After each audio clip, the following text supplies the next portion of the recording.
Just because other moms and wives don't have to work does not mean that you are doing something wrong if you do.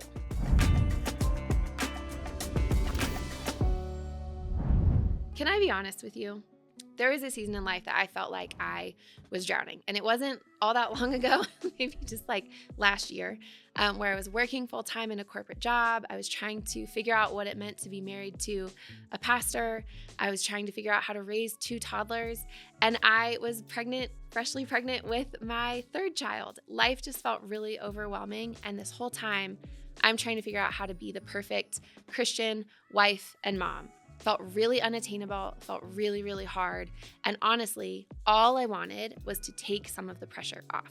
In the world we live in, sometimes it feels like it's harder than ever to just make all the ends meet, especially when it comes to finances. More and more, it feels like those of us who are young moms and wives are in a situation where we have to be contributing financially to our family. And unfortunately, a lot of the marriage and parenting advice for Christian women is outdated because it assumes that a lot of us are able to stay home when we actually might not feel that way. I worked a full-time corporate job for the first 6 years of our marriage and the first 4 years of learning how to be a mom, and I was constantly overwhelmed. I was constantly frustrated because it just feels like you can't win. When I sought out advice from the older generations, many of them, again, were coming from sort of a different time when it was more possible for just one person in the marriage to be working. And when I sought out wisdom from younger women, they were in the same situation that I was. So if that's you, here are a couple things that I've learned, a few tips that we've incorporated, and a few ways that I've managed to stay sane in the crazy world that we live in as we've had to navigate finances. So first of all, I just want you to know it's okay.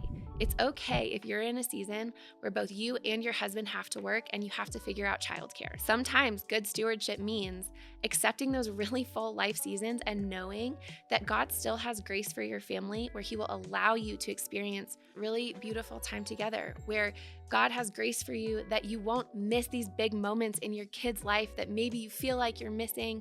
God can make all of this work together for your good and His glory. Just because other moms and wives don't have to work does not mean that you are doing something wrong if you do. But if you are in that season where you're having to juggle all of these things, including work, I would really encourage you to prioritize your family connection and your family health. The most key element, in my opinion, is that work and finances don't become the central defining element for your family. And this is where the biblical idea of Sabbath has so much to teach us and our families. We need dedicated rhythms of restfulness and togetherness to keep us healthy and to keep us whole. This is extra complicated by the fact that my husband, again, is a pastor. So he's working on weekends, and that means we have a little bit less of the opportunity to have like a whole dedicated day.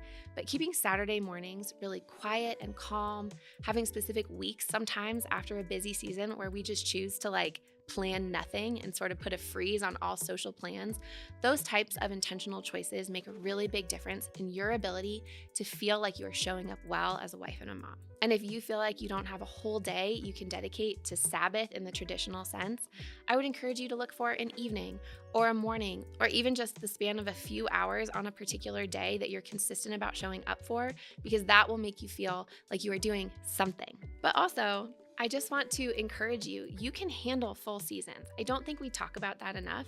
Sometimes life is just going to demand a lot from you. There are going to be seasons where you have a ton of demands on your schedule and it all just feels like a little bit too much. But the amazing thing is, God has grace for those seasons, and God will empower and equip you to still show up as the wife and mom He has made you to be. So if for a time you have less free time and rest time, or if you have to fight really, really hard for a date night in certain seasons of life, that's okay. Keep fighting. The main thing is making sure that this financial conversation doesn't become the number one priority for your family or for your marriage. Finances are such a huge reason why so many marriages fall apart. And for that reason, we have to be really vigilant as Christ followers to make sure that it doesn't become the reigning power in our lives. And actually, as you start to have these conversations as a family, a really helpful place to start might be the focus on the family marriage assessment.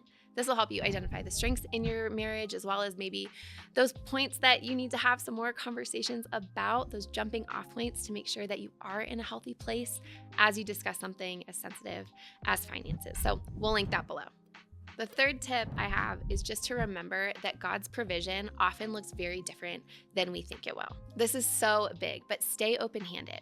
If you have a career that you feel really passionate about and you want to continue working outside the home, I fully believe the Lord will still empower and equip you to be a present mom and to do that job really, really well. But if your heart ultimately does desire to be at home with your kids, I think it's important to remember that maybe that means God's financial provision for your family is going to come from unexpected places. Even just in these last few months, I've seen God be so kind and creative in the ways that He's provided for us financially, in ways that have enabled me to step away from full-time corporate work. And I never thought that that would happen. Philippians 4:19 says that my God will supply all of your needs.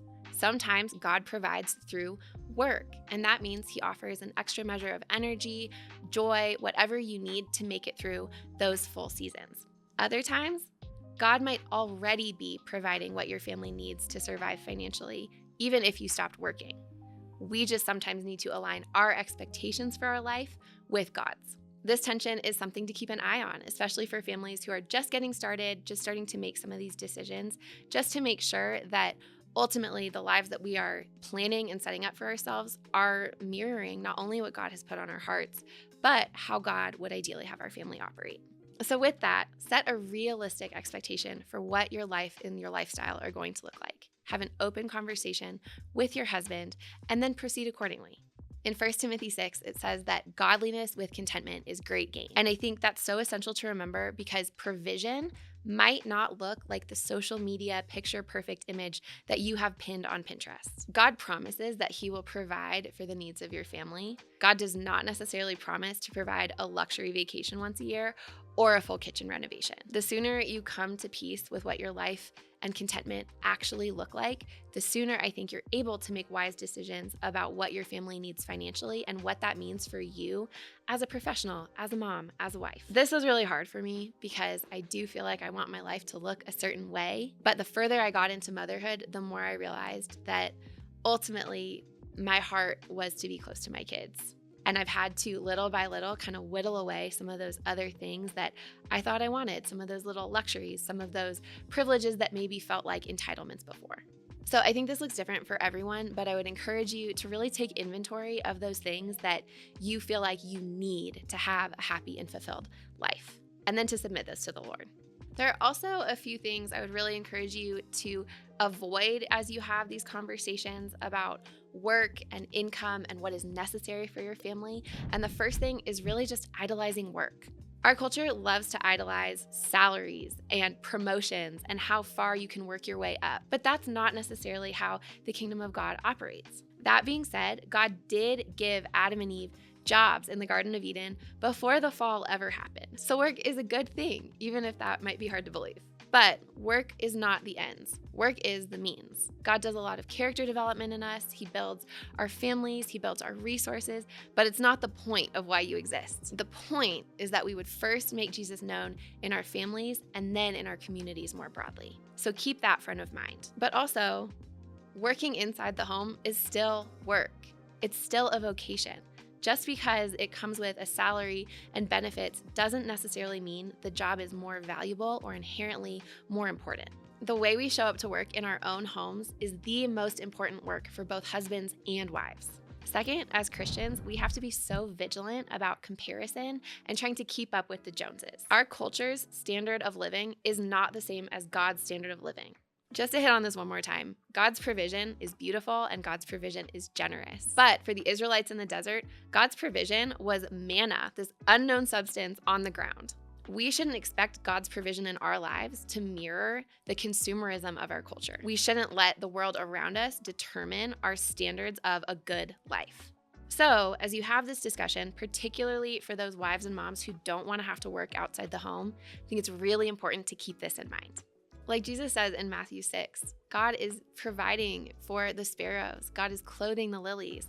But it's simple. It's not necessarily going to be this extravagant showing that our world convinces us that we need. God will take care of the sparrows and God will take care of you. And finally, I would just really encourage you to avoid letting the busyness erode your connection as a family. So we already talked about it, but really being intentional with setting aside time to be with your kids and connect with them, to be with your husband and connect with him. It might feel like just another thing to do, but at the end of the day, it's going to protect your sanity and it's going to allow you to feel like you are doing the right thing for your family. If 2 incomes are what your family needs right now, I am so with you and I am so for you. It just means you have to be a little bit more intentional with your time and your energy. And that's hard, but God will guide you. God is with you. And if you do start to notice your family struggling because you're just not able to connect and be together, that's a really, really good red flag to look for, and maybe the way that the Lord is going to prompt you to make some changes that He's trying to guide you into as you continue to navigate this conversation.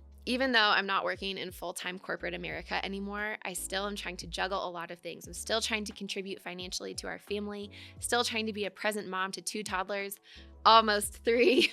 And today, straight from here, we have another engagement. We have another plan. We have family photos scheduled, which always go great and definitely won't be stressful at all. But just to make sure that our kids feel like they have our attention, we've also built in a little fun ice cream outing just to make sure we have time to connect and be together. And even though it'll probably take all of 15 minutes, I know that that time will make our family feel closer and more connected and make it feel like today still had those sweet memories that make all of this worth it.